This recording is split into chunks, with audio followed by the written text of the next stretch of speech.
Mari kita perkatakan 5 arti Pentakosta yang ketiga. Yang pertama, Pentakosta yang ketiga adalah pencurahan Roh Kudus yang dahsyat di zaman ini, melebihi yang terjadi di Azusa Street. Yang kedua, Pentakosta ketiga akan mengakibatkan penuaian jiwa yang terbesar dan terakhir sebelum Tuhan Yesus datang kembali.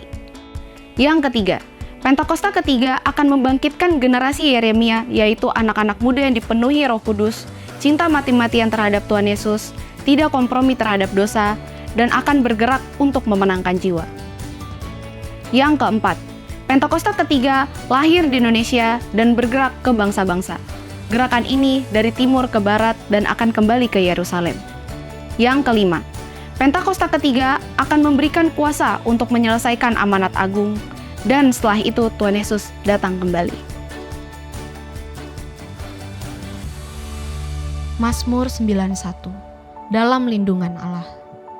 Orang yang duduk dalam lindungan yang maha tinggi dan bermalam dalam naungan yang maha kuasa akan berkata kepada Tuhan, tempat perlindunganku dan kubu pertahananku, Allahku yang kupercayai.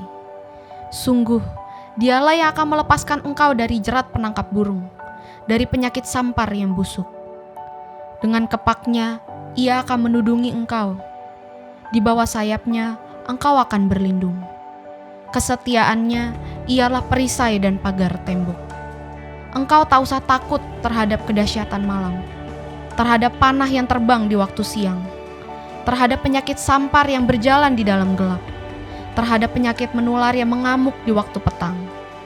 Walau 1.000 orang rebah di sisimu, dan 10.000 di sebelah kananmu, tetapi itu tidak akan menimpamu. Engkau hanya menontonnya dengan matamu sendiri, dan melihat pembalasan terhadap orang-orang fasik. Sebab Tuhan, ialah tempat perlindunganmu. Yang maha tinggi, telah kau buat tempat perteduhanmu. Malapetaka tidak akan menimpa kamu, dan tulah tidak akan mendekat kepada kemahmu. Sebab malaikat-malaikatnya akan diperintahkannya kepadamu untuk menjaga engkau di segala jalanmu. Mereka akan menatang engkau di atas tangannya, supaya kakimu jangan terantuk kepada batu. Singa dan ular tedung akan kau langkahi. Engkau akan menginjak anak singa dan ular naga. Sungguh, hatinya melekat kepadaku, maka aku akan meluputkannya.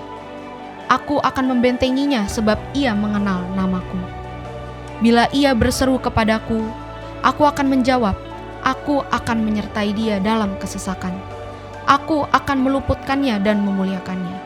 Dengan panjang umur akan kukenyangkan dia, dan akan kuperlihatkan kepadanya keselamatan daripadaku. Shalom saudara, saya percaya dimanapun saudara berada, kasih anugerah Tuhan senantiasa bersama kita semua. Pernahkah saudara mendengar pernyataan nama baik itu perlu dijaga sampai mati? Ternyata firman Tuhan juga mendukung hal tersebut. Amsal 22 ayat 1 menuliskan, nama baik lebih berharga daripada kekayaan besar, dikasihi orang lebih baik daripada perak dan emas.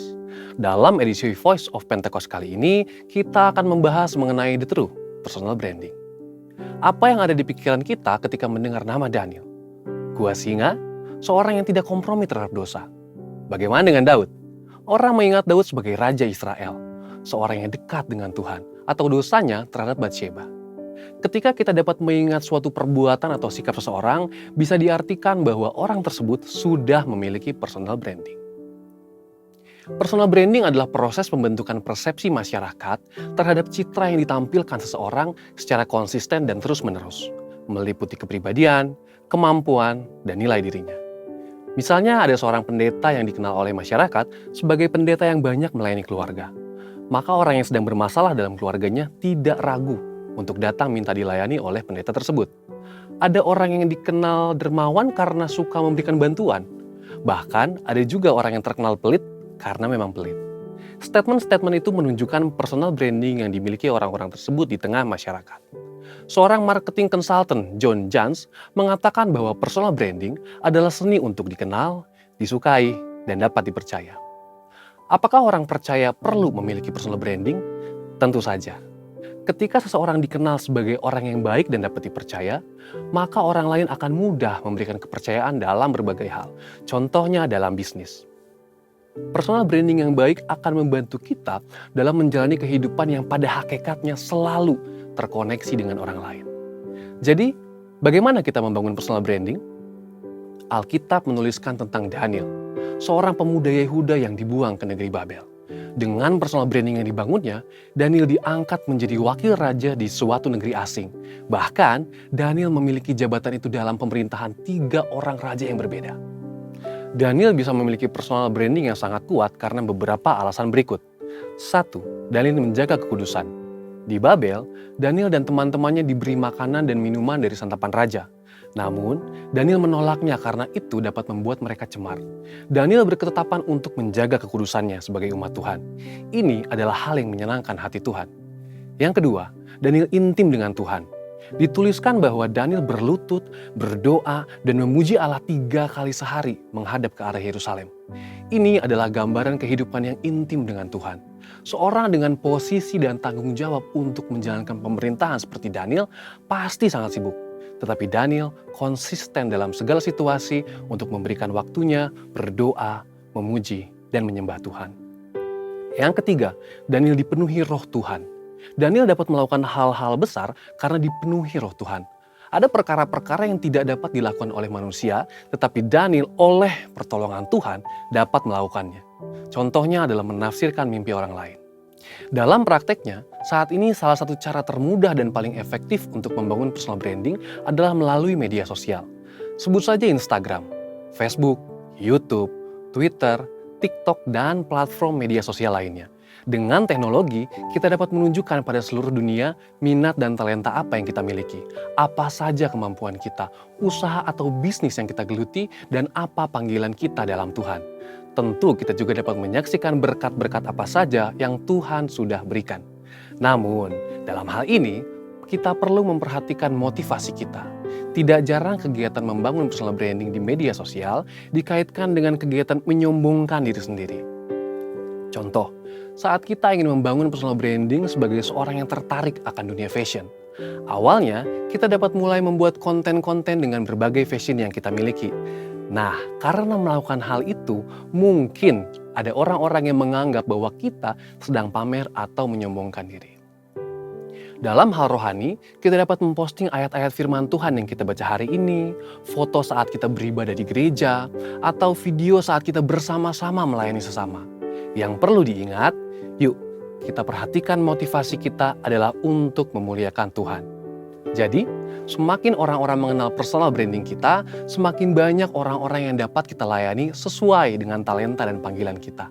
Pada akhirnya, saat kita memiliki personal branding yang baik, apapun yang kita sampaikan dalam konteks memberitakan Injil dan memuridkan akan lebih mudah untuk diterima. Untuk penjelasan lebih lengkap dari tim teologi kami, silakan buka link yang ada di atas atau scan QR Code yang tersedia. Tuhan Yesus memberkati.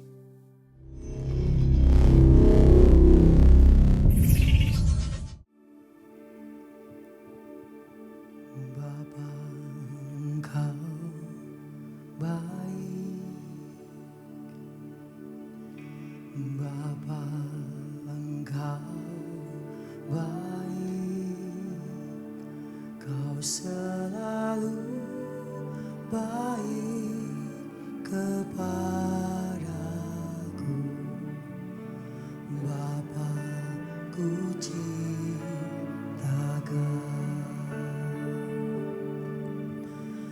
Bapa, Engkau baik. Bapa, Engkau baik, Kau selalu baik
selalu baik kepadaku. Bapa-Ku cinta, aku memuji-Mu. Aku memuji-Mu. Aku menyembah-Mu. Ku nyanyi haleluya.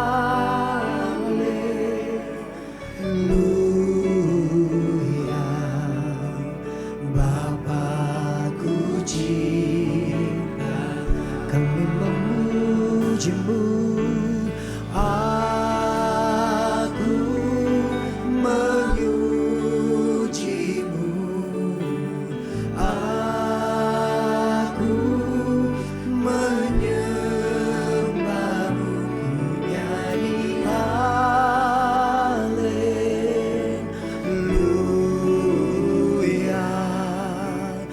Bapa-Ku cinta, aku memuji-Mu. Aku memuji-Mu. Aku menyembah-Mu. Ku nyanyi haleluya.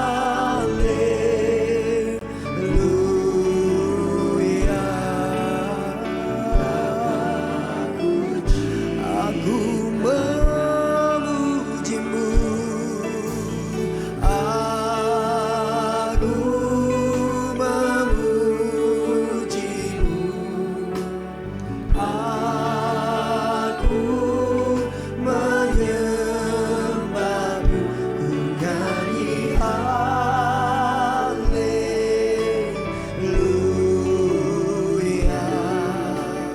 Bapa-Ku cinta.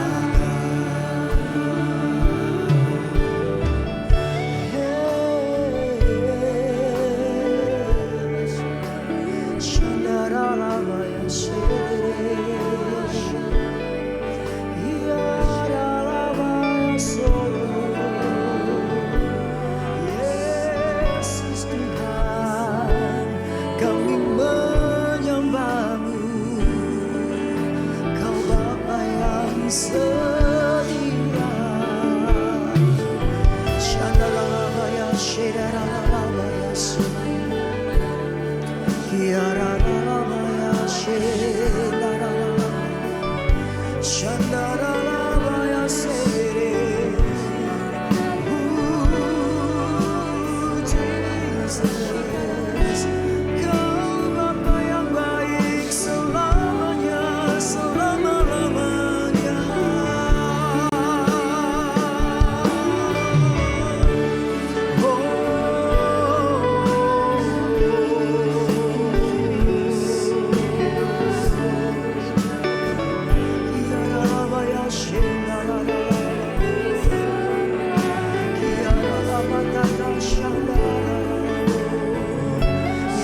Yesus Tuhan,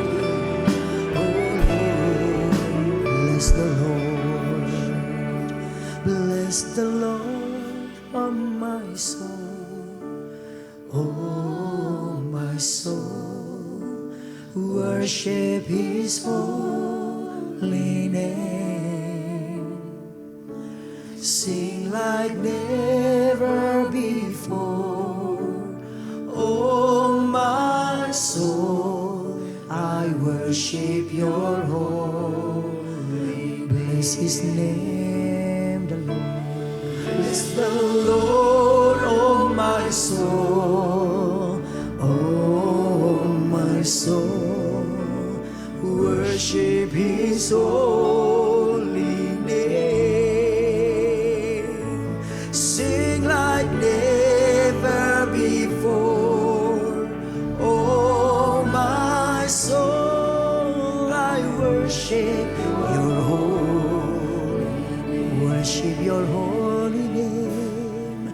I worship your holy name. Worship I worship your holy name. Haleluya, puji Tuhan. Shalom Bapak Ibu kasih Tuhan. Sekali lagi shalom. Apa kabar Bapak Ibu? Luar biasa diberkati Tuhan, amin. Boleh bangkit berdiri dulu bersama-sama. Coba kasih salam kiri kanan saudara, katakan selamat pagi, selamat beribadah. Dan Tuhan Yesus selalu ada di dalam setiap hati kita, amin. Berapa banyak saudara yang siap memuji Tuhan? Boleh lambaikan tangan sekali lagi bagi Tuhan. Kita kasih tepuk tangan yang terbaik buat Tuhan Yesus. Katakan haleluya, praise the Lord. Terima kasih Tuhan. Mari sama-sama kita satukan hati kita. Bapa, kami tahu Engkau ada di sini, dan pagi hari ini kami boleh ada semua karena Tuhan, semua karena kebaikan dan perkenanan Tuhan atas kami. Terima kasih buat kesehatan, terima kasih buat kekuatan, terima kasih buat penyertaan Tuhan juga sepanjang minggu ini buat setiap kami. Ini rindu kami Tuhan, kami mau datang di hadirat-Mu membawa korban syukur, pujian kami, sembah kami hanya bagi Engkau, sebab Engkau layak terima segala pujian Tuhan. Kami sadar Tuhan, semua yang baik dalam hidup kami, baik segala kesehatan, kekuatan, berkat datangnya daripada Tuhan. Sebab firman-Mu berkata, berkat Tuhan lah yang akan menjadikan kaya, susah payah tidak akan menambahinya. Semua Tuhan yang kami nikmati itu semua anugerah Tuhan, dan kami mau bersyukur buat semua itu, karena kami tahu kami gak bisa balas semua berkat-Mu yang kami alami dalam hidup kami. Biarlah Tuhan syukur kami, pujian kami boleh menyenangkan hati Tuhan. Di dalam nama Tuhan Yesus yang siap membawa yang terbaik dan beribadah kepada Tuhan, bersama-sama katakan amin. Kasih tepuk tangan yang kuat buat Tuhan Yesus. Haleluya. Silakan duduk kembali Bapak Ibu kasih Tuhan. Biarlah manis kau dengar Tuhan Yesus. Setiap pujian kami, nyanyian kami,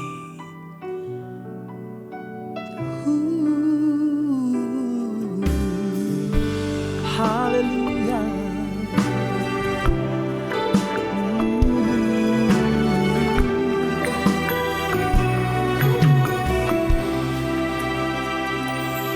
Ya Tuhanku, aku hendak bernyanyi bagi-Mu selama ku hidup. Ya Allahku, aku hendak bermazmur bagi-Mu selagi ku ada. Katakan bersama-sama. Ya Tuhanku, aku hendak bernyanyi bagi-Mu selama ku hidup. Ya Allahku, aku hendak bermazmur bagi-Mu selagi ku ada. Inilah yang ku renungkan setiap waktu, nyanyian pujian dan pengagungan kepadamu. Biarlah manis kau dengar Tuhan, manis kau dengar Tuhan, dan hatiku bersuka karena-Mu. Kami bersuka karena-Mu Tuhan. Kami ada hari ini semua karena Tuhan. Tuhan Yesus baik. Ya Tuhanku, amin. Aku hendak bernyanyi bagi-Mu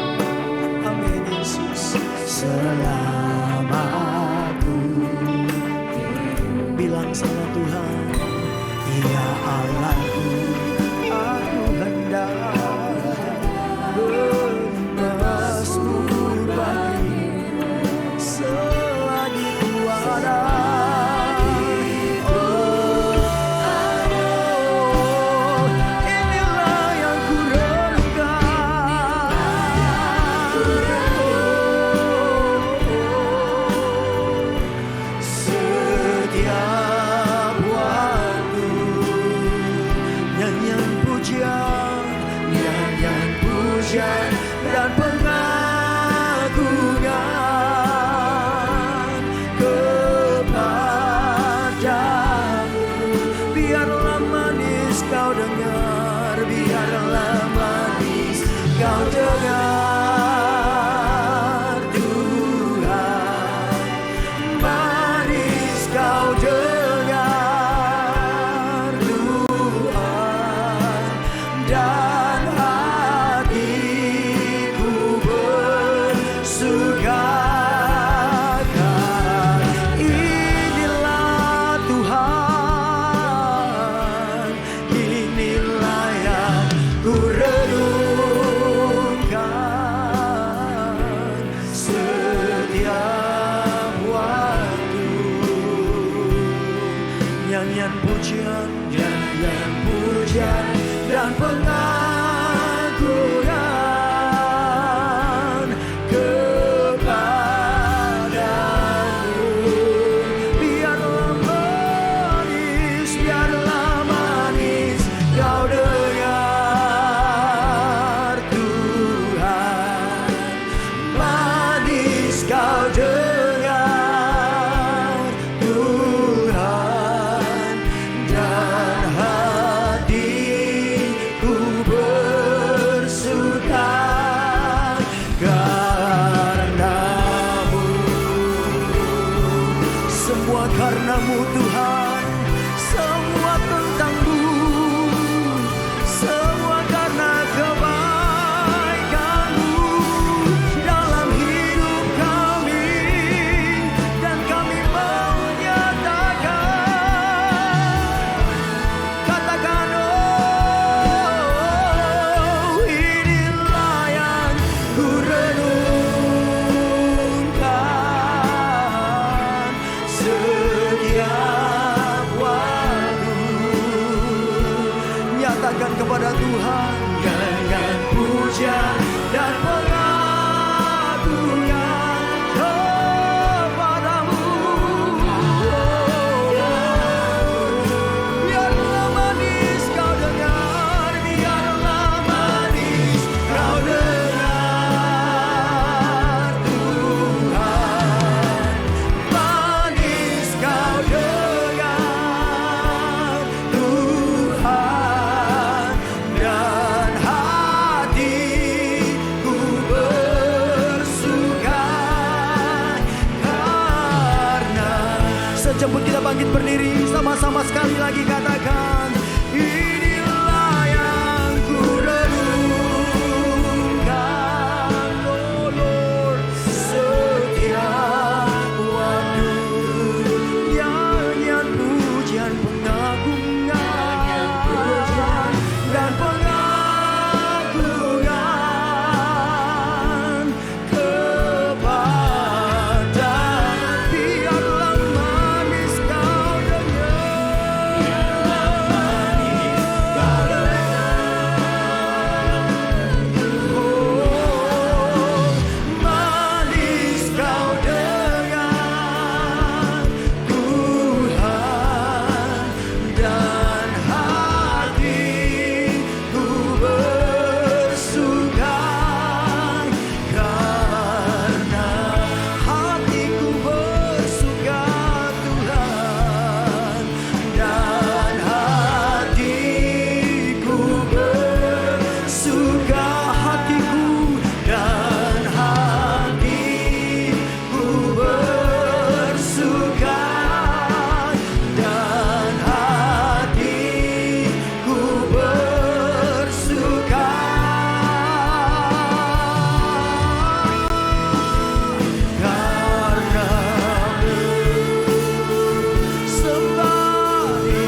nama baik selama-lamanya, selama-lamanya.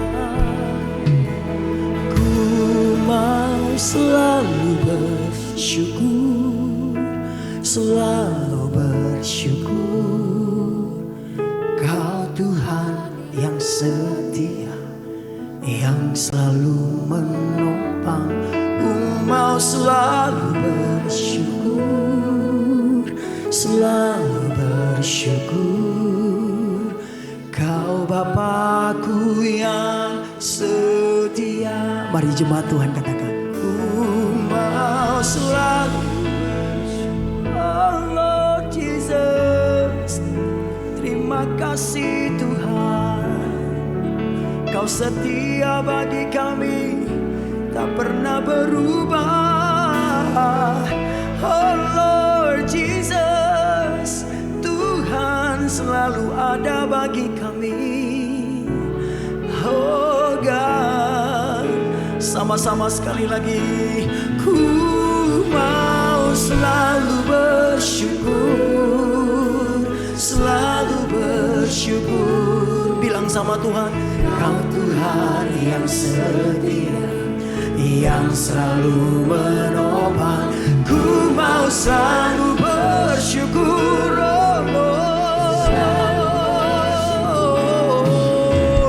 Kau Bapakku yang, boleh kasih tepuk tangan sama-sama katakan, ku mau selalu bersyukur, selalu bersyukur. Kau Tuhan yang setia, yang selalu menopang. Ku mau selalu bersyukur, selalu bersyukur.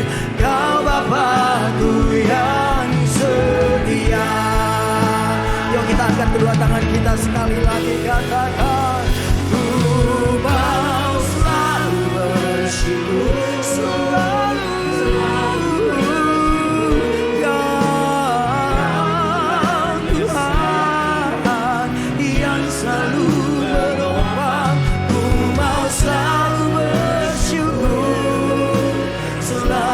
bersyukur. Kau Bapakku yang setia,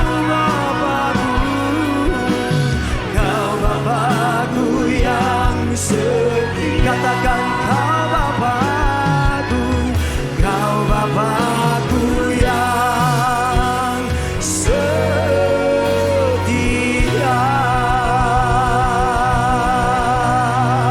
Mari berikan sorak-sorai buat Tuhan, katakan terima kasih Tuhan. Kau Bapa yang setia, Bapa yang mulia, Yesus Tuhan. Kami datang untuk bersyukur sama Tuhan, karena kami tahu Engkau selalu ada bagi kami. Sebab bukan kuat dan gagah kami boleh jalani hidup kami sampai hari ini. Semua karena anugerah Tuhan. Engkaulah kekuatan dan mazmur kami. Di dalam nama Tuhan Yesus yang rindu memuji Tuhan lebih lagi bersama-sama katakan amin. Boleh kasih tepuk tangan yang kuat dulu buat Tuhan Yesus. Coba lihat kiri kanan, kasih tos paling sedikit 5 orang, bilang yuk bersuka cita karena Tuhan itu baik. Haleluya. Tuhanlah kekuatan dan mazmur kami. Terima kasih Tuhan Yesus. Yuk tepuk tangan sama-sama. Tepuk tangannya lebih lagi boleh. Sama-sama lakukan untuk Tuhan semuanya. Amin. Katakan Tuhanlah. Tuhanlah kekuatan dan mazmurku. Dia gunung batu dan keselamatan. Hanya padamu, hanya padamu hatiku percaya. Kau menara, Kaulah menara dan kota. Ku mau selalu bersyukur semua. Ku mau selalu bersyukur, sebab cintamu padaku takkan pernah berubah. Hatiku walau berguncang gunung-gunung beranjak, namun kasih setiamu tak pergi dariku. Katakan haleluya. Jemaat Hame katakan haleluya. Amin.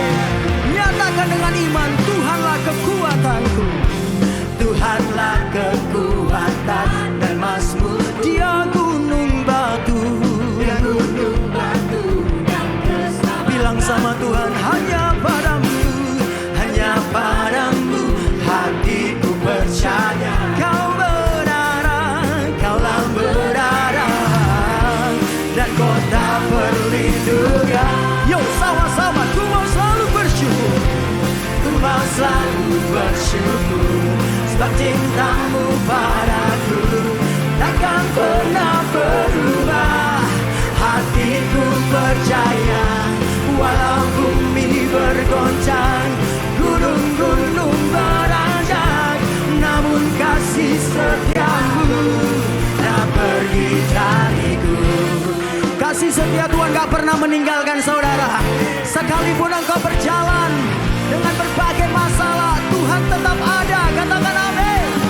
Dia tidak pernah tinggalkan kita, karena dia pribadi yang setia. Katakan, saudara katakan sama-sama. Ku mau selalu bersyukur. Amin. Engkau melihat tangan-tangan yang terangkat dan bersyukur sama Tuhan. Hati mereka percaya kepada Tuhan, walau bumi bergoncang. Amin saudara. Luar biasa jemaat pagi.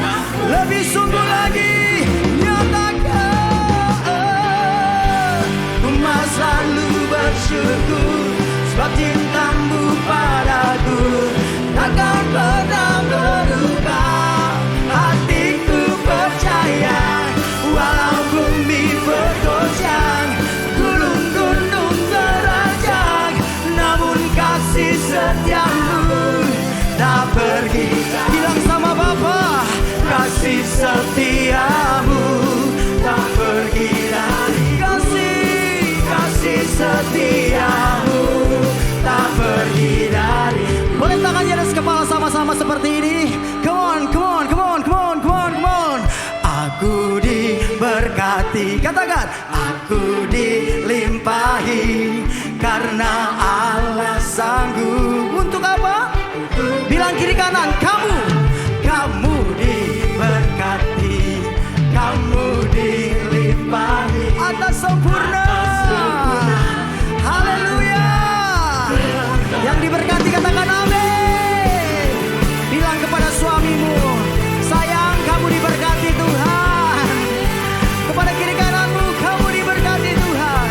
Katakan, kasih setia, kasih setiamu nyata bagiku, hikmat kebajikan tersedia bagiku. Sebab Allah sanggup limpahkan hikmat kebajikan, kemurahan dan berkat-Nya. Haleluya. Yuk sama-sama katakan, come on. Aku diberkati, aku dilimpahi karena Allah sanggup. Untuk apa? Yes, aku diberkati, aku dilimpahi atas sempurna anugerah Tuhan bagiku. Sempurnanya berkat Tuhan, sempurnanya penyertaan Tuhan atas kita. Katakan terima kasih Tuhan.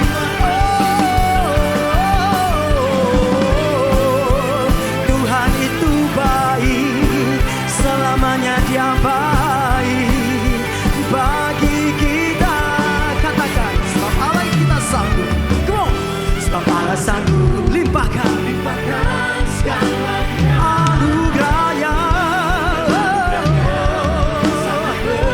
Sekali lagi nyatakan dengan iman. Sebab Allah sanggup limpahkan segala anugerah-Nya besar. Amin. Yuk sama-sama taruh tanganmu di atas kepala. Aku diberkati, aku dilimpahi karena Allah sanggup. Untuk apa saudara? Katakan, keluargaku diberkati, keluargaku dilimpahi atas sempurna anugerah. Boleh bilang kiri kanan? Katakan, kamu diberkati saudara. Kamu diberkati, kamu dilimpahi dengan kekuatan, dengan berkat Tuhan, dengan kemampuannya Tuhan. Amin.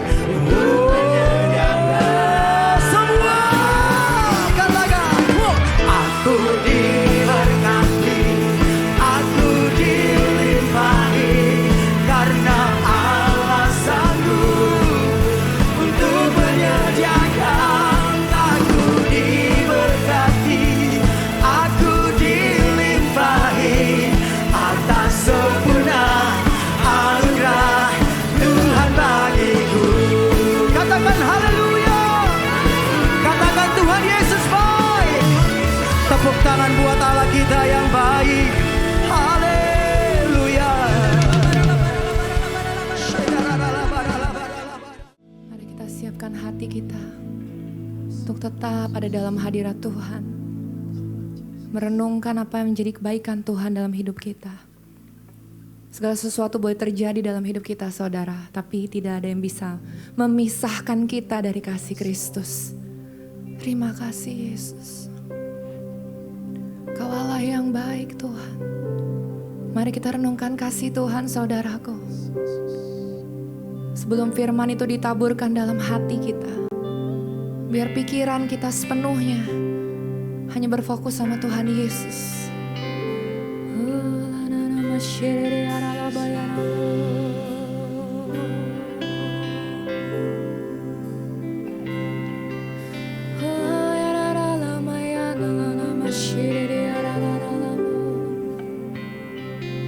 Ketika aku berbeban berat, ku datang kepada Yesus.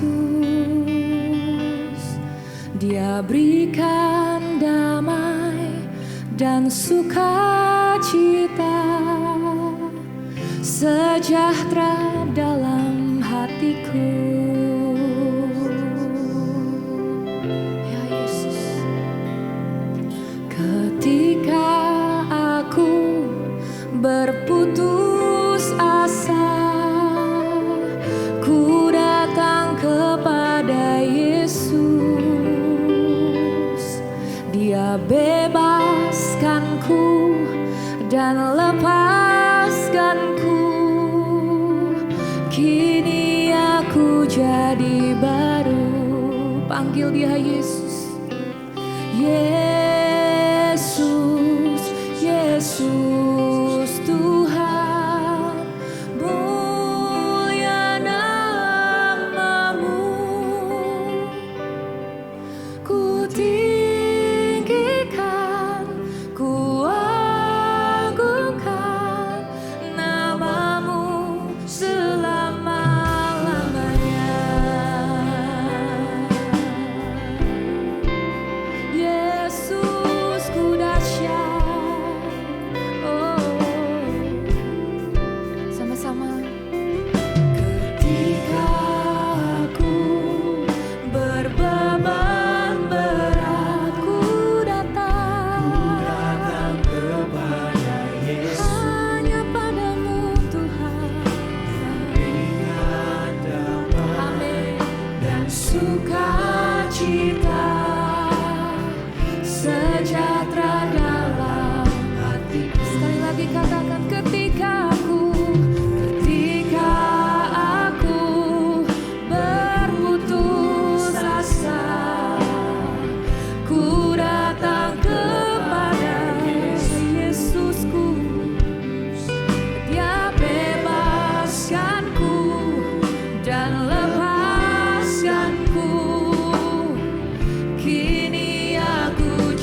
Terima kasih untuk pagi hari ini.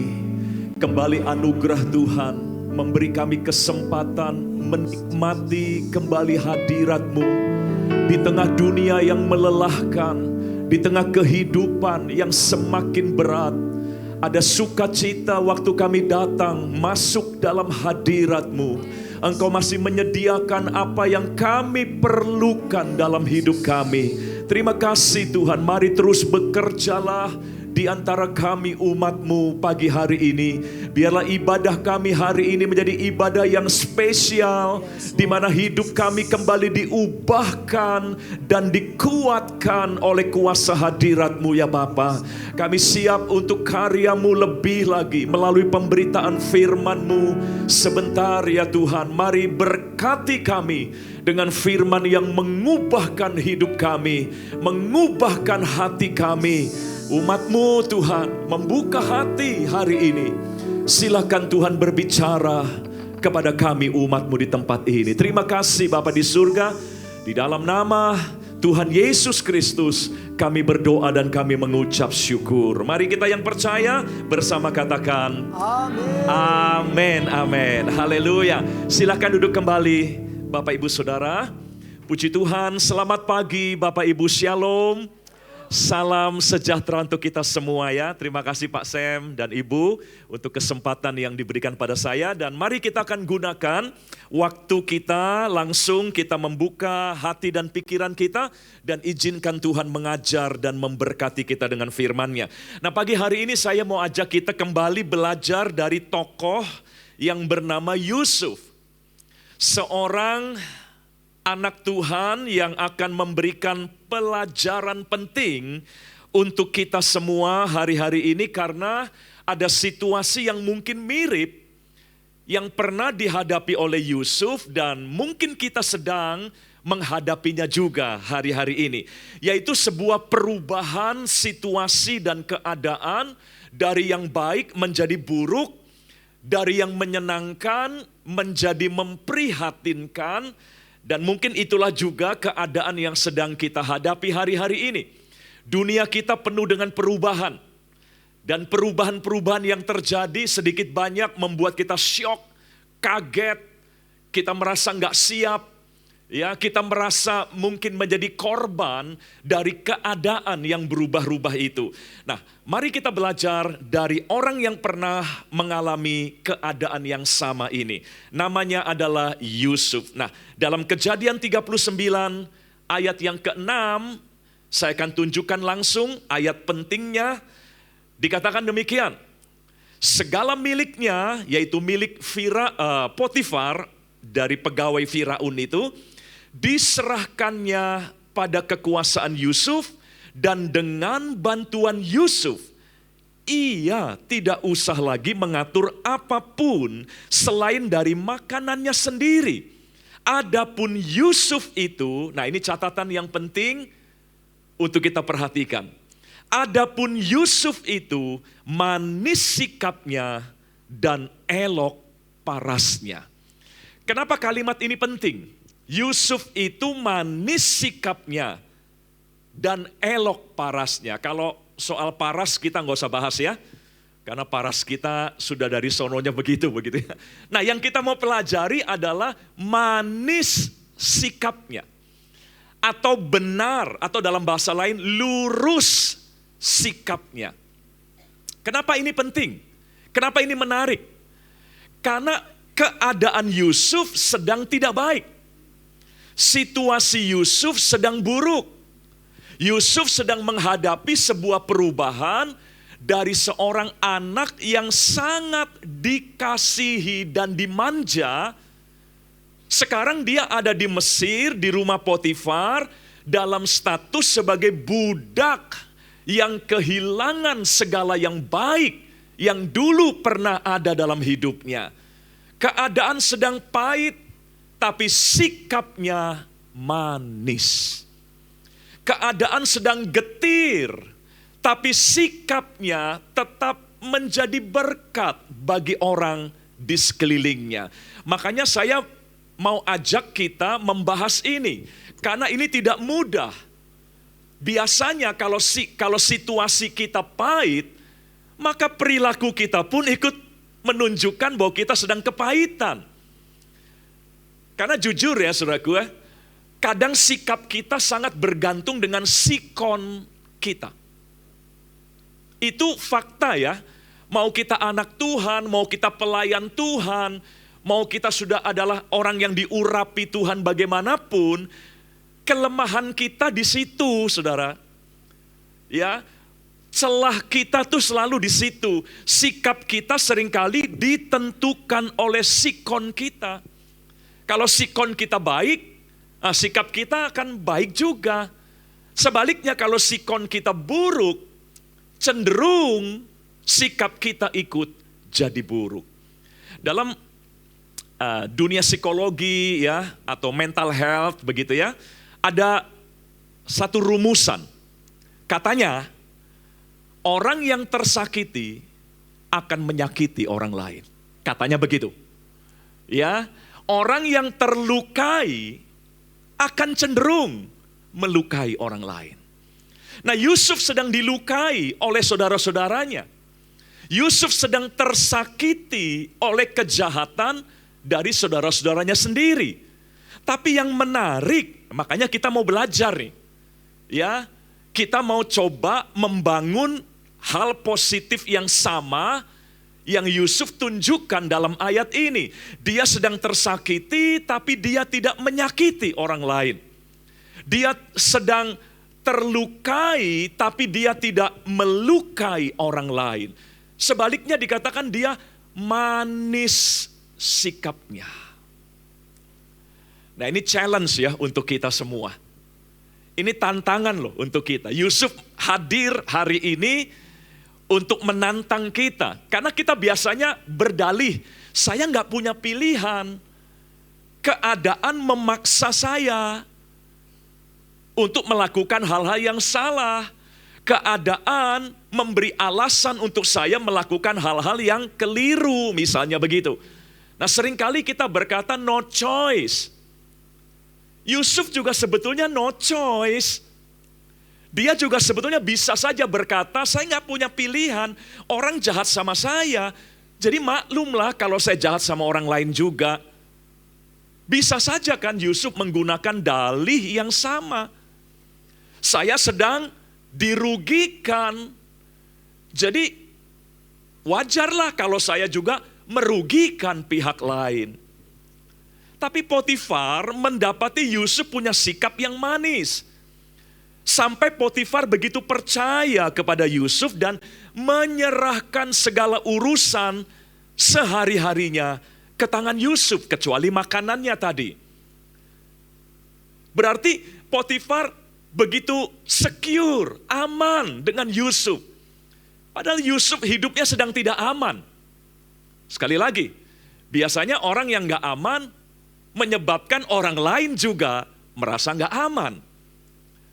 Tapi Potifar begitu merasa aman dengan Yusuf.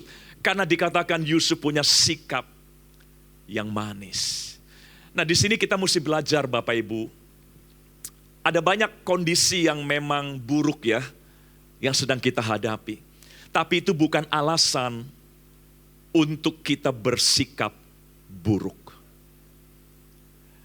Memang gak mudah. Yang saya sampaikan memang tidak mudah. Yang Yusuf tampilkan memang tidak mudah. Tidak mudah bukan berarti mustahil. Ya, tidak mudah itu beda dengan tidak mungkin.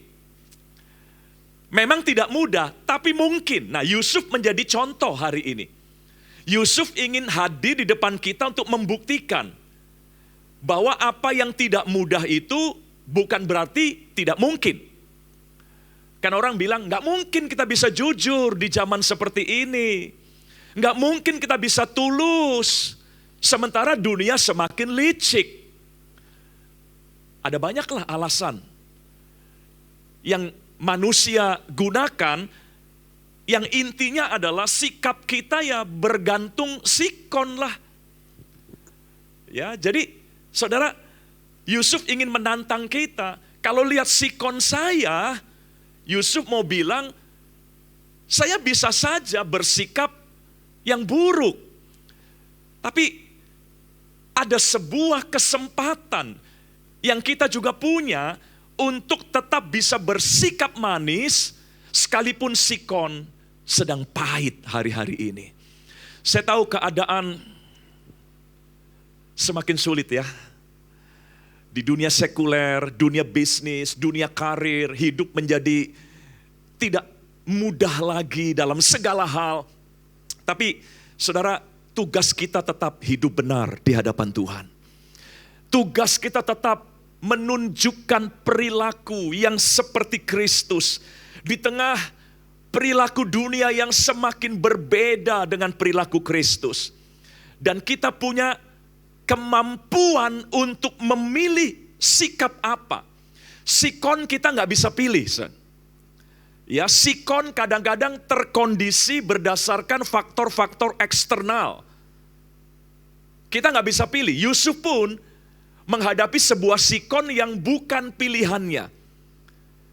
Ke Mesir bukan maunya Yusuf. Yusuf maunya di rumah orang tuanya terus. Karena di situ dia mendapatkan banyak perlakuan yang baik. Tapi tiba-tiba ada sebuah sikon yang dia nggak bisa kendalikan dan dia nggak bisa pilih. Dia harus dibuang ke Mesir. Tetapi sikap itu tetap adalah pilihan yang kita bisa buat. Ya, kita nggak perlu larut menyalahkan sikon. Memang selalu akan ada sikon yang kita nggak bisa pilih dalam hidup kita. Tapi mengenai sikap itu selalu ada dalam pilihan kita. Makanya kita nggak bisa bilang, saya begini karena keadaan. Bohong, saudaraku. Ya, saudaraku. Si Yusuf membuktikan, nggak selalu ada benang merah antara sikon dan sikap. Ya, kita bisa menentukan sikap lepas dari sikon apapun yang sedang kita hadapi. Nah, saya mau tunjukkan satu kutipan ya, dari seorang yang bernama Viktor Frankl. Beberapa mungkin kenal atau tahu nama ini. Dia orang terkenal karena dia adalah survivor atau salah satu korban yang selamat dari pembantaian Hitler di zaman Perang Dunia Kedua terhadap orang-orang Yahudi. Ya, Hitler membangun beberapa kamp konsentrasi, pembantaian, penyiksaan, pembunuhan bagi orang-orang Yahudi. Dan Viktor Frankl adalah orang Yahudi. Dan dia termasuk yang dibawa masuk ke dalam kamp-kamp itu. Ada 3 kamp yang pernah dia tinggali. Ya, dan itu kamp-kamp yang mengerikan. Tiap hari melihat penyiksaan, tiap hari mengalami, bukan cuma lihat, tapi mengalami juga penyiksaan. Waduh, kira-kira 2 juta orang Yahudi lebih ya, mati di kamp-kamp itu. Dan waktu Amerika memenangkan Perang Dunia Kedua, Hitler dikalahkan, maka Amerika membebaskan yang tersisa dari tawanan-tawanan di camp itu. Dan kebanyakan yang dibebaskan itu sudah kurus kering, ya, udah nggak sehat secara fisik dan secara mental. Karena mentalnya tergoncang. Bayangin tiap hari lihat penyiksaan, tiap hari ngalamin juga penyiksaan. Siapa yang nggak tergoncang? Hanya sedikit tawanan yang waktu dibebaskan yang mentalnya masih sehat. Dan salah satunya adalah Viktor Frankl ini yang waktu dibebaskan lalu ditanya masih nyambung jawabannya. Ya, dikorek informasi-informasi masih bisa memberikan jawaban yang nyambung, berarti masih sehat mentalnya. Nah, Viktor Frankl ini lalu dijadikan narasumber, gimana kok dia bisa bertahan? Ya, mentalnya kok tetap sehat selama dalam sikon yang mengerikan di kamp-kamp konsentrasi itu. Dia bilang banyak sih ya, dia bilang banyak hal, tapi beberapa yang saya mau kutip saja. Ini dia bilang begini, segala hal, bisa dilihat ya Bapak Ibu ya, segala hal dapat dirampas dari manusia. Dia ngalami, rumahnya dirampas, kebebasannya dirampas, ya, kesehatannya dirampas. Nah, segala hal bisa dirampas dari manusia. Itu sikon yang bisa saja terjadi tanpa kita pilih dan tanpa kita inginkan. Kecuali dia bilang, ada satu yang gak bisa dirampas. Kecuali kemampuan menentukan sikap dan respon dalam sebuah situasi. Inilah hal terakhir dari yang namanya kebebasan manusia. Artinya inilah yang paling mendasar dari yang namanya kebebasan manusia. Jadi saudara, kadang memang ada sikon-sikon yang kita nggak bisa pilih. Ya, dan sikon itu akhirnya merampas banyak hal dalam hidup kita. Apa yang baik, apa yang menyenangkan, terambil. Tapi ada satu yang gak bisa diambil. Yaitu pilihan yang kita bisa buat. Nah mari sadarilah, mungkin saudara sudah banyak kehilangan hal-hal yang lain dalam hidup kita. Tapi masih ada satu yang tidak bisa hilang dari hidup kita. Yaitu pilihan untuk mengambil sikap dan respon terhadap sebuah keadaan. Dan Yusuf membuktikannya juga. Semua yang baik hilang, semua yang menyenangkan hilang, tapi ada satu yang tidak hilang, yaitu sebuah pilihan dan dia gunakan dengan tepat pilihan itu. Dia hidup dengan sikap yang tetap lurus, manis, jadi berkat, sekalipun dalam sikon yang sangat buruk. Nah Bapak Ibu, inilah pelajaran penting yang kita mau coba bangun juga dalam hidup kita. Sekali lagi jangan cuma salahkan sikon. Sikap itu adalah pilihan saudara. Saudara jahat itu bukan karena keadaan, tapi karena pilihan. Sebaliknya, saudara baik juga itu bukan karena keadaan.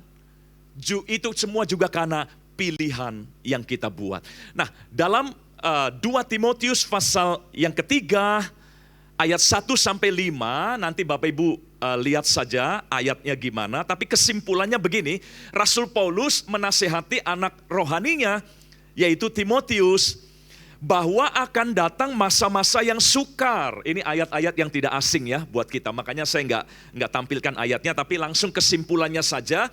Akan ada masa yang sukar atau sikon yang sukar. Nah, sikon yang sukar ini dijadikan alasan oleh banyak orang untuk akhirnya melakukan perilaku-perilaku yang salah. Yaitu sombong, memfitnah orang, menjadi pemberontak, tidak tahu berterima kasih, tidak mau mengasihi, ya, tidak mau berdamai atau sulit berdamai, suka menjelekkan orang. Alasannya karena situasi sulit. Ditambah lagi dengan cinta uang. Karena situasi sulit, uang jadi dewa yang semakin berharga bagi umat manusia. Sikon yang sulit membuat orang akhirnya sangat bergantung pada uang. Dan dua keadaan inilah yang akhirnya dijadikan alasan untuk mereka akhirnya ya sombong, memfitnah, memberontak, garang, nggak bisa menguasai diri, ya tidak berpikir panjang dan sebagainya. Siapa sih mereka yang sering menggunakan sikon sebagai alasan untuk menentukan sikap berdasarkan sikon itu? Ternyata bukan orang dunia. Dalam 2 Timotius 3 itu di ayat yang kelimanya, yang terakhirnya, ya dikatakan bahwa secara lahiriah mereka masih menjalankan ibadah mereka. Bahasa lain berkata, they still worship God. Mereka masih menyembah. Jadi pelaku-pelaku ini bukanlah orang yang tidak mengenal Allah. Bukanlah orang di luar gereja. Tapi para pelakunya adalah orang yang hari Minggu masih worship. Tapi sikapnya sangat ditentukan oleh sikonnya.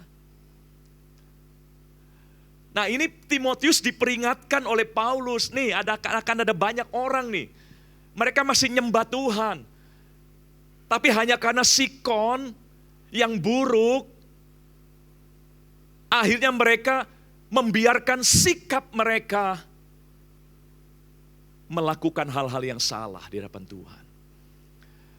Jadi saudara, memang tidak mudah untuk menjadi Yusuf di akhir zaman dalam konteks ini. Ya, karena banyak orang yang masih menyembah Tuhan pun seringkali menyerah dengan sikon mereka. Lalu menyerahkan sikap mereka tergantung pada sikon yang ada. Nah, saya berharap dengan pelajaran ini, ya, kita berani memilih. Memang butuh keberanian. Jadi orang Kristen tuh harus punya modal keberanian. Karena untuk tetap beriman di tengah dunia yang semakin tersekularisasi, itu butuh keberanian. Untuk melakukan apa yang tidak umum, untuk melakukan apa yang berbeda, itu butuh keberanian. Yusuf menjadi tokoh pembelajaran kita hari ini. Dia berani bersikap yang berbeda dengan sikonnya. Dia berani mengambil pilihan untuk menentukan sikap yang tidak lagi diperbudak oleh sikonnya. Oh ya, Viktor Frankl tadi melanjutkan begini ya. Jangan jadi budak keadaan. Anda punya kebebasan memilih sikap. Tidak harus selalu berdasarkan keadaan dan sikon yang ada. Nah, Viktor Frankl ini, saudaraku, akhirnya ya setelah sehat kembali, dia justru jadi penggerak satu movement ya yang namanya logoterapi. Yaitu sebuah terapi psikologi gitu ya, untuk menjaga mental manusia tetap sehat dalam sikon apapun. Itu dari pengalaman dia. Jadi waktu dia ada di camp-camp konsentrasi yang mengerikan, kenapa jiwanya tetap sehat? Ya, dia selalu memperkatakan janji Tuhan Taurat ya, karena dia orang Yahudi ya. Dia memperkatakan ayat-ayat Taurat ya. Itu menguatkan imannya. Ya, jadi dia tidak ngumpat, ngeluh, maki-maki seperti tawanan yang lain. Sikon hari itu di camp konsentrasi memancing banyak orang hanya memaki, menyumpahi para penyiksanya, ya marah, dendam. Itu sikon yang ada waktu itu. Tapi dia berani memilih untuk tidak melakukan seperti itu. Dan akhirnya dia terbebaskan dengan kondisi mental yang masih sehat. Nah, saudara, mari ya kita juga harus berani belajar untuk memilih sikap yang benar. Tugas kita adalah menjaga sikap. Soal sikon, biar Tuhan yang atur. Dengan segala kesempurnaan rencananya dalam hidup kita. Ya, kita tidak bisa menentukan sikon, tapi area yang kita bisa tangani adalah jaga sikap kita. Semoga keluarga besar HOB di tempat ini tetap bisa menjaga sikap kita, sekalipun kita tahu sikon kita banyak tidak baik hari-hari ini. Ya, nah, mari kita kembali kepada Yusuf. Kenapa dia bisa punya keberanian? Apa alasannya di tengah kehidupan yang pahit, kok dia tetap bisa memilih sikap yang manis? Tentu ada alasannya kan, nggak akan ujuk-ujuk begitu saja. Yusuf bukan robot, dia tentu punya reason. Kenapa dia tetap manis di tengah keadaan yang pahit? Kenapa dia tetap benar di tengah keadaan yang serba salah? Kenapa? Puji Tuhan, Alkitab memberikan jawaban dari ayat-ayat yang lain. Nah, saya mau tunjukkan ada kalimat ya, tetapi Tuhan menyertai Yusuf. Ini muncul 2 kali dalam pasal 39, sebuah pasal di mana perubahan yang buruk sedang terjadi dalam hidup Yusuf. Ada 2 kali catatan Alkitab yang berkata, tetapi Tuhan menyertai Yusuf. But God always be on Joseph life, ya. Nah, saudaraku lihat di sini di ayat yang kedua muncul tuh yang pertama kalimat itu. Tetapi Tuhan menyertai Yusuf. Kapan ini ditampilkan di ayat yang kedua? Setelah ayat yang pertama. Ayat yang pertama dikatakan Yusuf dibawa ke Mesir sebagai budak. Dan dia diperjualbelikan di pasar budak di Mesir. Ayat 1 menceritakan Yusuf kehilangan segala yang baik. Langsung ayat 2 ada pernyataan bahwa tetapi Tuhan menyertai Yusuf. Lalu kalimat yang sama muncul di ayat 21. Tetapi Tuhan menyertai Yusuf. Setelah ayat 20-nya, Yusuf mendapatkan fitnah dari istri Potifar. Akibat fitnah istri Potifar, Yusuf diturunkan ke penjara. Jadi setiap kali ada momen perubahan yang buruk, selalu kemudian muncul pernyataan dari Tuhan. Tetapi Tuhan menyertai Yusuf. Ketika perubahan terjadi dari rumah ayahnya yang baik ke Mesir yang buruk, langsung di-counter oleh kebenaran firman Tuhan. Tetapi Tuhan menyertai Yusuf dalam perubahan yang buruk itu.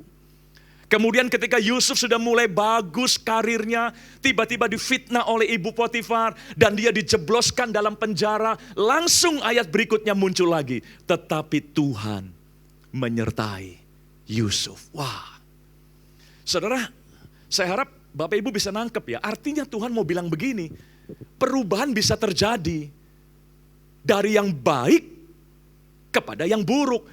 Sikon bisa saja mengkondisikan keadaan yang kita nggak pernah harapkan, tapi penyertaan Tuhan tidak berubah dalam hidup kita. Sikon bisa berubah, tapi penyertaannya tidak berubah. Setiap kali ada perubahan sikon ke arah yang buruk, langsung Alkitab langsung menetralisirnya dengan pernyataan, tetapi Tuhan, but God, tetapi Tuhan menyertai Yusuf. Kemudian Yusuf mengalami perubahan lagi, semakin gak buruk, dia di penjara, langsung kebenaran ini muncul lagi, tetapi Tuhan menyertai Yusuf. Sekarang saya mau terapkan untuk kita semua. Ketika ada perubahan terjadi dalam hidup kita. Ketika ada fenomena yang gak pernah kita inginkan, tapi terjadi juga dalam hidup kita. Mari selalu ingat, penyertaan Tuhan gak pernah hilang dari hidup kita. Yang baik bisa hilang, tapi penyertaan Tuhan tidak bisa hilang. Jadi kalau Yusuf mau berdiri nih, andaikan saja ya, Yusuf ada di depan kita, dia mau bilang, apapun bisa berubah, tapi penyertaan yang gak pernah berubah dalam hidup kita. Ya, statement ini ya, tetapi Tuhan menyertai Yusuf. Ini bukan cuma ayat untuk menginformasi kita bahwa Allah masih menyertai Yusuf. Enggak, dalam bahasa aslinya ini kesadaran Yusuf juga. Jadi Yusuf selalu sadar waktu dia dibuang ke Mesir, makanya dia bisa hidup tetap dalam sikap yang manis. Saudara tahu, inilah alasan kenapa Yusuf tetap bersikap manis. Karena dia percaya dan sadar Tuhan masih menyertai dia. Jadi dia berkata dalam hatinya mungkin ya, dia bilang begini, enggak perlu ikut jadi jahat, toh Tuhan masih menyertai saya. Enggak perlu harus membela diri dengan cara-cara yang sama dengan orang dunia. Karena toh Tuhan masih menyertai saya. Itulah sebabnya Yusuf tetap bersikap manis. Dia enggak berusaha menyelamatkan dirinya dengan cara ngejahatin orang lain. Dengan cara merugikan orang lain, enggak. Karena dia sangat sadar Tuhan menyertai dia. Kalau saudara punya kesadaran yang sama bahwa Tuhan masih menyertai kita, please jangan ikut jadi jahat saudara. Dalam bisnis, karir, pergaulan, mungkin kita disakiti. Kita menjadi korban, kita dilukai. Tolong jangan ikut jadi jahat. Karena Tuhan masih menyertai kita. Ya, Tuhan masih ada dalam hidup kita. Enggak perlu kita harus rekayasa cara untuk menyelamatkan diri kita sendiri. Tugas kita tetap jaga sikap kita. Lakukan apa yang jadi perintah Tuhan. Soal sikon, itu urusan Tuhan. Sikon kita ada di tangan Tuhan. Tapi sikap kita ada di tangan kita sendiri, saudaraku. Bahkan saya mau beritahu ya, kita nih punya kebenaran yang lebih hebat daripada Yusuf waktu itu. Yusuf hanya punya kebenaran yang berkata Tuhan menyertai dia. Nah, sekarang kita diberitahu oleh Paulus, Roma 8:28 ya, ini sebuah ayat yang sangat terkenal. Roma 8:28, kita tahu sekarang bahwa Allah turut bekerja dalam segala sesuatu untuk mendatangkan kebaikan bagi mereka yang mengasihi Dia, yaitu bagi mereka yang terpanggil sesuai dengan rencana Allah. Lihat saudaraku, dulu Yusuf ya hanya tahu Tuhan menyertai dia. Itu saja sudah jadi modal untuk dia tetap hidup benar di tengah situasi yang serba salah. Sekarang kita punya pengetahuan yang lebih lengkap daripada Yusuf. Kita tahu, kata Paulus, Allah turut bekerja. Allah bukan cuma menyertai kita, tapi Dia aktif, turut bekerja, mendatangkan kebaikan. Ya, dalam segala sesuatu Dia turut bekerja untuk mendatangkan kebaikan. Beda loh saudaraku ya. Yusuf hanya tahu Allah menyertai. Bisa saja kan menyertai tapi diam. Ya, bisa saja dia hadir tapi pasif. Nah, sekarang kita punya pengetahuan atas kebenaran yang lebih lengkap. Bahwa Allah tidak cuma menyertai kita, tapi Allah turut bekerja bagi kita. Wah, ini ayat luar biasa, saudara. Allah memang Immanuel, Dia beserta kita. Tapi kalau beserta cuma diam kan nggak bagus juga, saudara. Makanya Paulus lengkapi. Dia nggak cuma beserta tapi pasif. Tapi dia beserta dengan kita dan aktif bekerja bagi kita. Wah, jadi harusnya dengan kebenaran yang lebih lengkap ini, harusnya kita lebih berani memilih untuk tetap hidup benar aja dah. Ya, soal sikon, Tuhan bekerja mendatangkan kebaikan bagi kita. Jadi Yusuf mungkin mau bilang begini, kamu lebih beruntung, kamu tahu lebih banyak daripada saya waktu itu.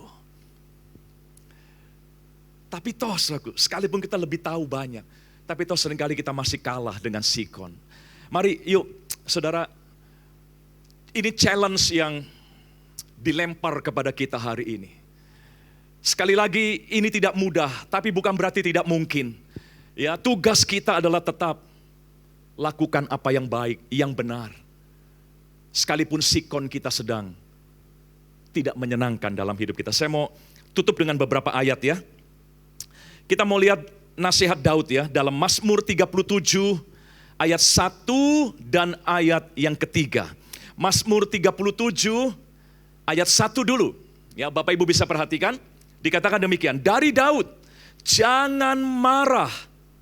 Bahasa aslinya jangan terpancing. Ya, jangan terpancing atau jangan marah karena orang yang berbuat jahat.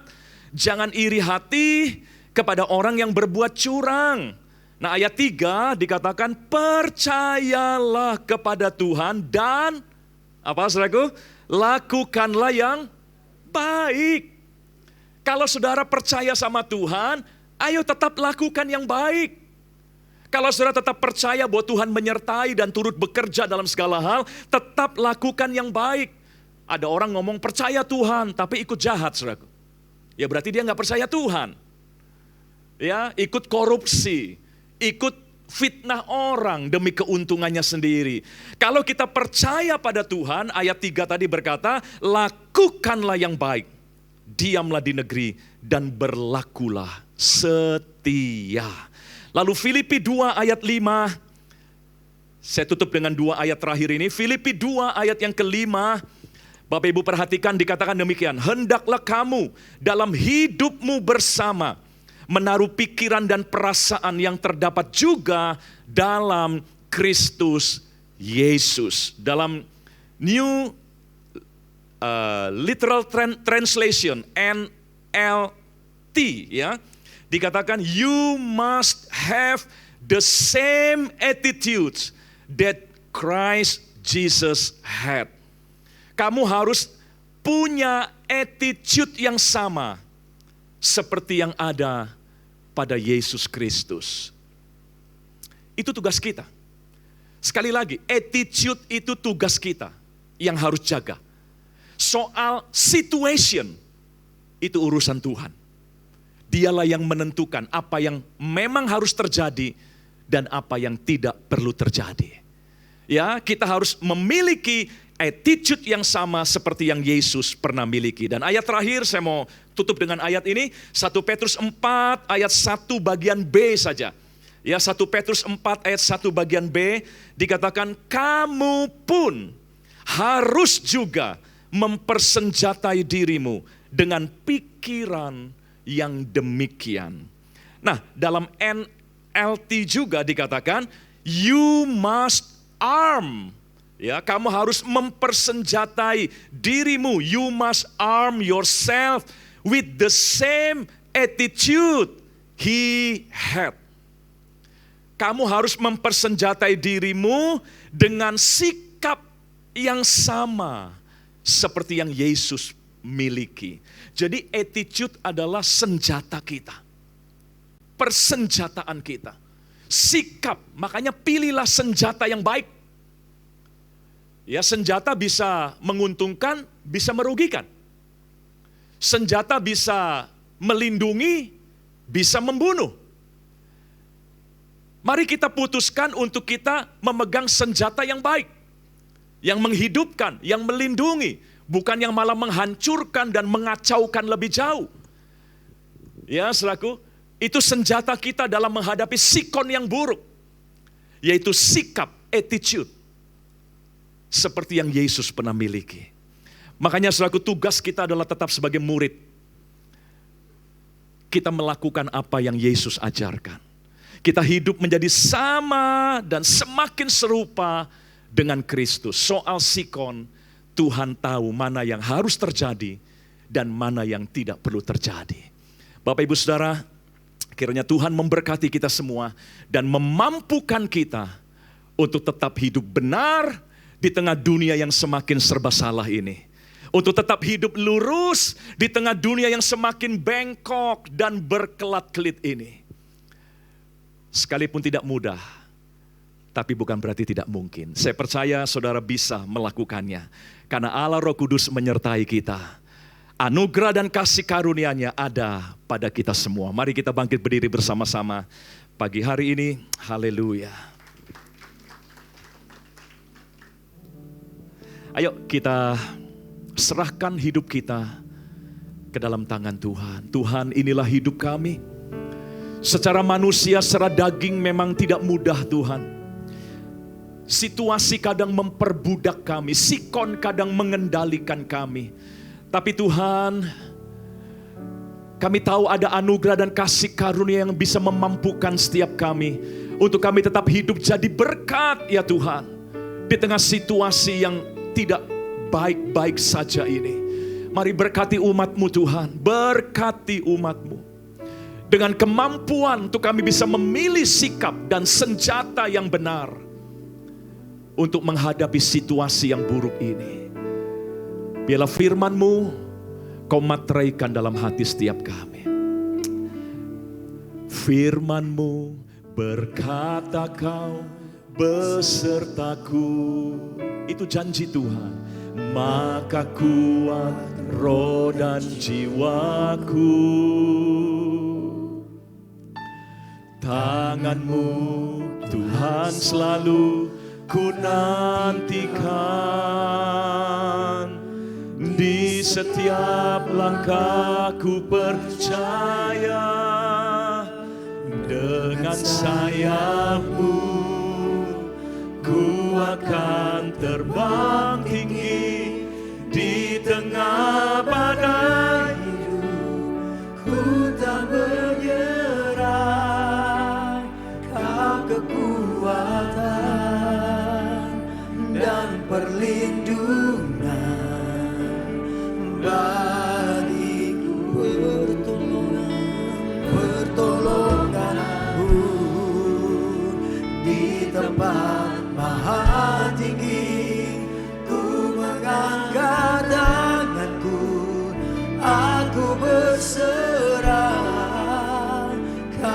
nantikan, Kau yang ku sembah, Yesusku, Rajaku.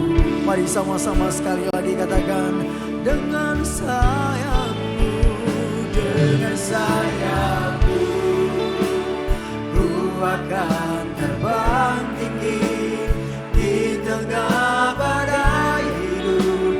Ku tak menyerah, Kau kekuatan dan perlindungan bagiku,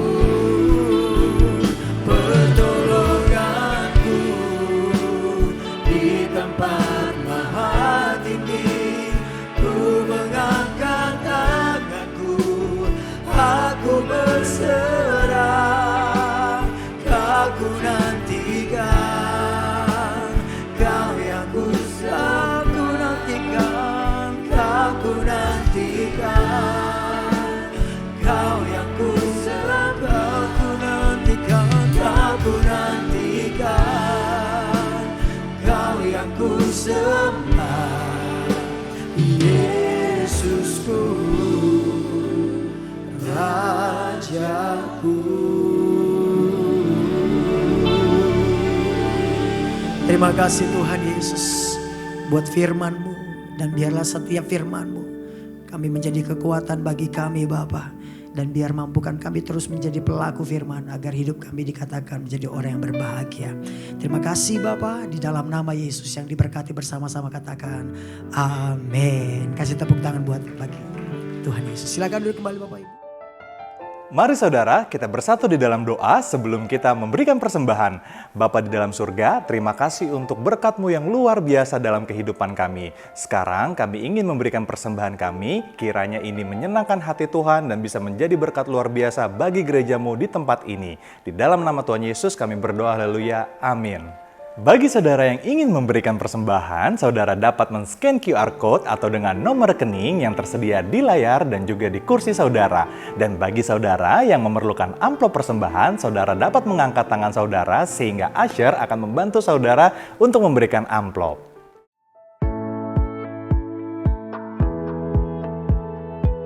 Dan berikut adalah pengumuman Puri Intergen Church untuk minggu ini. Mari bersama-sama beribadah dan mengalami hadirat Tuhan dalam kesatuan generasi di ibadah Intergen Prayer setiap Selasa jam 7 malam di ruangan Revival Gedung House of Blessing. Hai wanita-wanitanya Tuhan, mari datang dalam ibadah Women in Christ Kamis jam 10 pagi di GB Purindah Mall Basement G4 Zona Merah. Kami kembali mengadakan Bible Study dengan tema keselamatan part keempat pada 9 Juli jam 7 malam. Kita akan belajar bersama PDP Willy Pandi. Bagi saudara yang ingin mengikuti dapat join melalui Zoom meeting dengan ID dan password yang tertera di layar. Mari perlengkapkan diri saudara dengan Bible Study ini. Berikut adalah info penting. Mulai 13 Juli 2025 akan terjadi perubahan jam ibadah di GB Purindah Mall, Basement G4 Zona Merah. Dengan jam ibadah 9 pagi, 11 siang, 16 sore, dan juga jam 6 sore.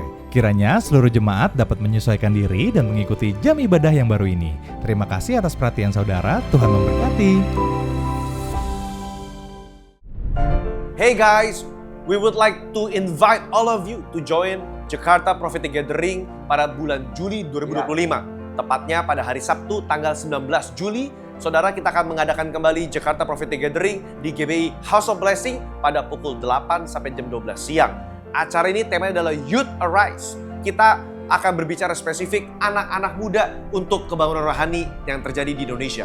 Ya, kami mengajak pemimpin-pemimpin anak-anak muda dan saudara juga yang mungkin om-om, tante-tante, opa-opa, oma-oma, lintas generasi. Kita mau berdoa bersama-sama. Kita mau berseru kepada Tuhan sebab tidak ada kegerakan atau kebangunan rohani tanpa gereja yang berdoa. Amen. Karena itu Bapak Ibu, Saudara, semua teman-teman anak-anak muda, ajak teman-temanmu ikut doa bersama, ikut the panel talk because we need your voice for the revival in the upcoming future. Amen. So we'll see you over there. God bless you. God bless.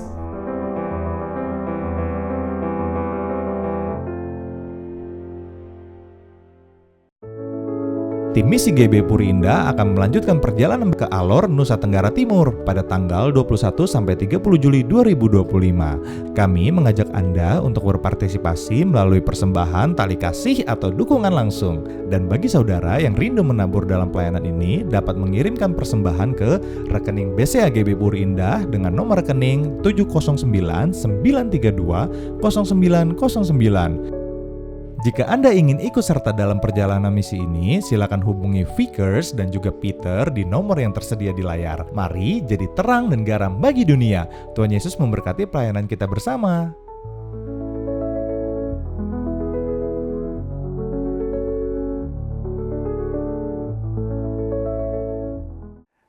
Demikian pengumuman kami untuk minggu ini. Bagi saudara yang ingin mendapatkan informasi lebih lanjut, silakan kunjungi helpdesk kami setelah ibadah ini selesai dan juga follow sosial media kami untuk mendapatkan update terbaru. See you next week. God bless you. Kita bangkit berdiri, kita akan doa berkat.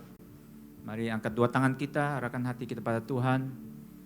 Bapak dan Ibu dikasih Tuhan, pulang dan terimalah segala berkat rohani dan jasmani, kasih karunia, damai sejahtera, sukacita yang dari Tuhan, ditambah oleh tuntunan oleh Roh Kudus yang mengajar dalam segala sesuatu dan mengingatkan kami tentang kebenaran firman Tuhan. Senantiasa menyertai kita semua mulai hari ini sampai merata, sampai Tuhan Yesus kembali untuk menjemput kita semua di awan-awan yang permai. Kita yang percaya katakan, selamat pagi, Tuhan memberkati. Selamat hari Minggu Bapak Ibu Saudara. Happy Sunday. God bless you. Ketemu lagi minggu depan.